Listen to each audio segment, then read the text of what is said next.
Сендер жануарлар туралы барлық мәліметтерді білесіңдер ме? Сенімдісіңдер ма? Олай болса, менімен бірге «Сен білесің бе?» атты викториналық ойын ойнайық. Менің мәліметтерімнің дұрыс, әлде бұрыс екенін табу керек. Ал олай болса, кеттік! Сен білесің бе? Жыландар барлық континенттерде мекендейді. Бұл мәлімет дұрыс па, әлде бұрыс па? Бұл мәлімет бұрыс. Себебі жыландар жер бетінде тек Ирландия, Антарктида, Гренландия аралдары және Жаңа Зеландия аралдарынан басқа барлық континенттерде мекендейді. Келесі, сен білесің бе?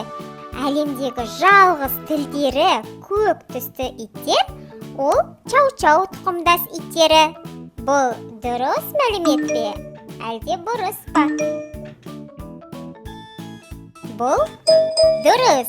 Чау-чау иттерінің тілдері жаңа туғанда 1 айға дейін қызғылт болады да, кейін көгілдір, одан соң көк түске айналып кетеді екен. Сен білесің бе? Кенгуру жүгіре алмайтын жануар. Бұл мәліметке келісесің бе, әлде бұрыс деп ойлайсың ба? Бұл дұрыс. Кенгурулар жүгірмейді, олар секіреді. Тез жылдам қозғалу үшін артқы 2 аяғын алдыңғы 2 аяғына сүйеніп, секіріп қозғалады екен. Сен білесің бе? Дельфиндер 2 көздерін адамдар секілді жұмып ұйықтайды.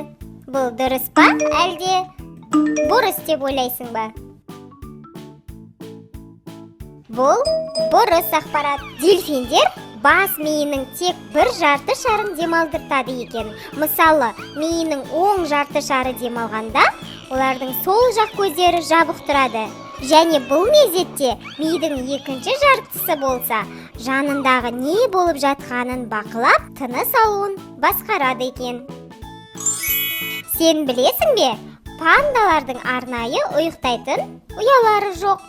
Бұл дұрыс па, әлде бұрыс па?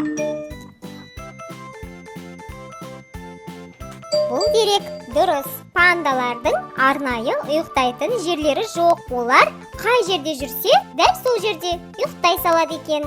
Ағашта жүрген болса не дейміз? Ағашта ұйықтай салады. Сен білесің бе? Егеу құйрықтар күле алады. Бұл ақпаратпен келісесің бе, әлде бұрыс ақпарат деп ойлайсың ба? Иә, дұрыс. Ғалымдардың зерттеу нәтижесі барысында егеу құйрықтардың күле алатыны анықталды. Олар ойын барысында күледі екен.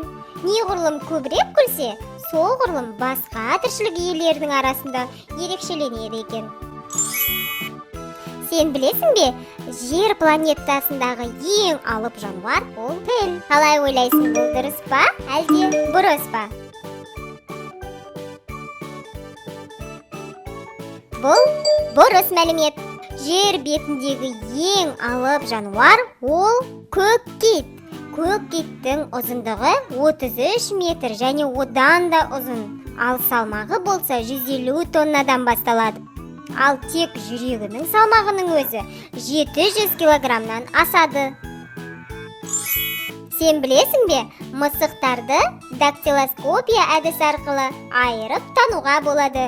Бұл дұрыс па, әлде бұрыс па? Бұл дұрыс. Адамдарды дактилоскопия әдісі, яғни бір-біріне ұқсамайтын ерекше саусақ іздері арқылы тануға болады. Дәл солай мысықтарды да тануға болады. Бірақ мысықтарды саусағы емес, мұрнындағы ешбір қайталанбайтын өрнек іздері арқылы тануға болады екен.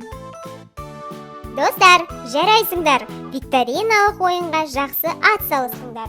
Ал сендер жануарлар туралы қызықты мәліметтерді білесіңдер ма? Ал кездескенше сау болыңыздар.